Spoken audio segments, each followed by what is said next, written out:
Welcome back. This is the Intel on eNCA. So, Mr. Maharaj, in telling this story about breakthrough, the behind the scenes and the talks about talks and talks before we reach Codesa and Kempton Park, who are some of the key dramatis persona that you would say were at the forefront of it? I imagine that the name Oliver Tambo would be dominant in all of that, but he surely was not, by himself.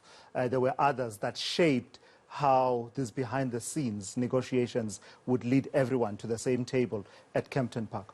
I think to understand the process, the first person that emerges is Mandela, because he upset Botha's agenda by putting negotiations on the table as far back as '85 and linked it to the release of political prisoners. Now, it is important to understand that he was not negotiating, because Tambo sent him a message to say, what is happening between you and the regime? And he replied, I'm talking to them to make them talk to the ANC, which is headed by you and located in Lusaka. That's one.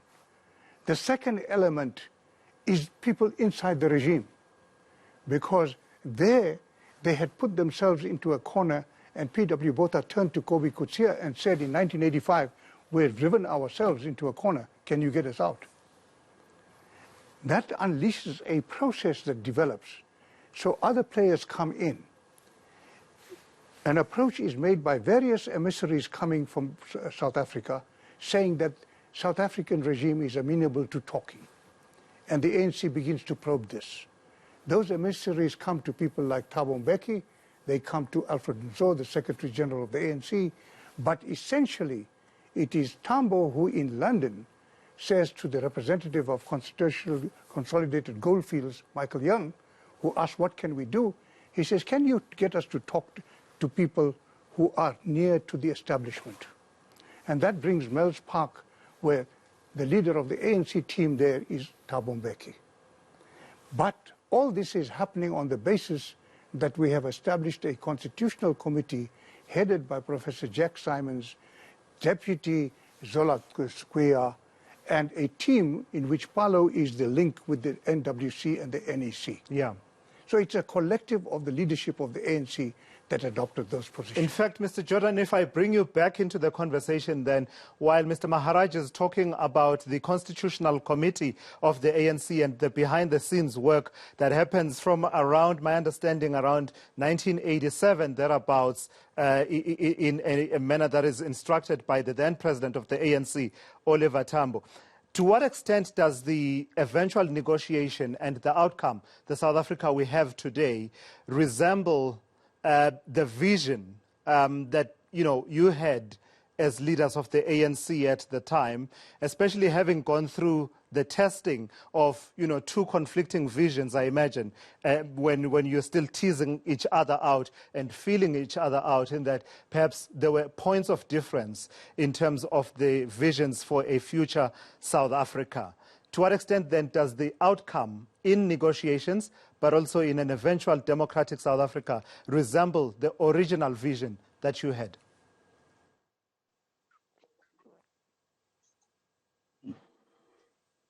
Well, I would say that during the 1980s, two visions had crystallized.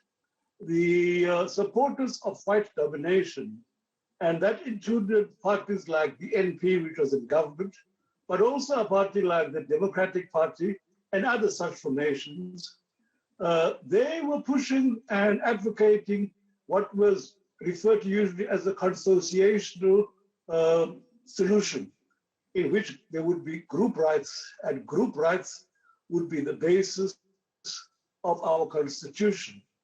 The ANC opposed that on the basis that we were advocates of individual human rights, not based on groups organized as races or otherwise.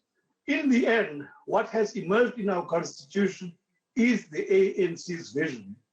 I would say, with respect to other aspects of what we have today too, you can see that it was our vision and not theirs that dominated.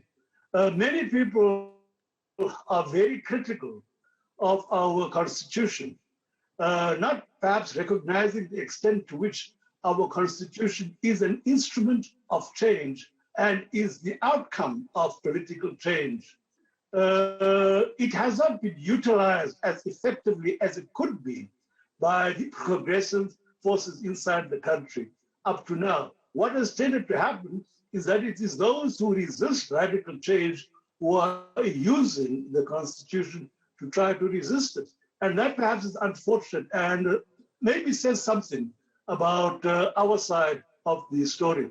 But I would say in general terms, the outcome is much closer to our vision than that of the NP.